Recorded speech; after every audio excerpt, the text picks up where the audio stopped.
kembali pada. Semoga beliau diterima di sisi Allah Subhanahu wa taala dan ditempatkan yang layak di sisinya.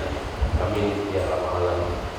Dan mari kita bersama-sama menyedekahkan doa kepada beliau menurut agama kita masing-masing, dan kepada yang beragama Islam kita membacakan semua Al-Quran.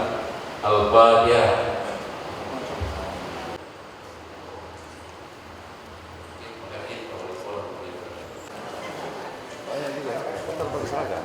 Tidak Pak, belum punya. Oh ya. Kita dapat seragam ya.